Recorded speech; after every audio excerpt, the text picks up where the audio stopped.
Kur në njëherë, treguesit themelor të popullsisë të këtij vendi nuk kanë rënë brenda 10 viteve, një shekull, është regjistruar kur një katastrofë e tillë demografike.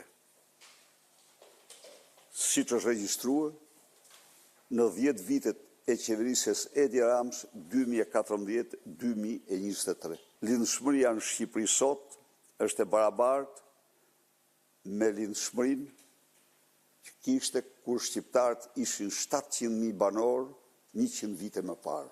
Akt të planifikuar që përbën një genocid të vërtet ndaj shqiptarëve. Kësaj katastrofe ekzistenciale, demografike të shqiptarëve në Shqipëri, Partia Demokratike mendon se duhet fillohet këtë vit me buxhetin për fëmijët që lindin dhe për fëmijët. Fëmia i parë të ketë një trajtim 1.000 euro, fëmia i dytë 2.000 euro, fëmia i tretë 3.000 euro, fëmia i katërt dhe më shumë 5.000 euro bonus.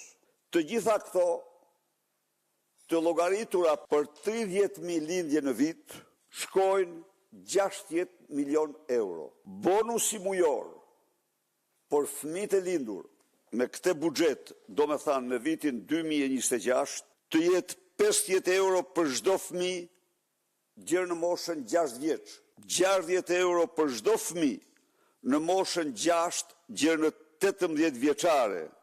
Shuma e nevojshme nga buxheti për këtë mas është 5 milion euro. Rimbursim të ilaçeve për fëmijën e tretë apo më shumë në masën 120 euro në vit. Leje lindje me pagesë të plot për 365 ditë. Pagesë të plot. Interesa akreditore të subvencionuara nga buxheti i shtetit për 5.000 çifte të reja në vit. Kredi gjerë në 100.000 euro. Dënoj me forcën më të madhe. Me forcën më të madhe.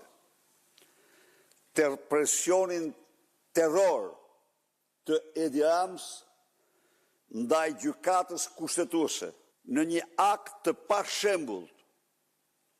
Ditën e djeshme ai ka ndërmarrë 2 sulme të egra që te i kalon dhe Madurën e Venezuelës ndaj gjykatës kushtetuese. Në përgjigjen e tij ndaj deklaratës së shoqatës gjyqtarëve, ku ata denonconin dhe denonin ndërhyrjet brutale të Edi Rams mbi gjykatën kushtetuese për të mbrojtur vjedhjen e tij.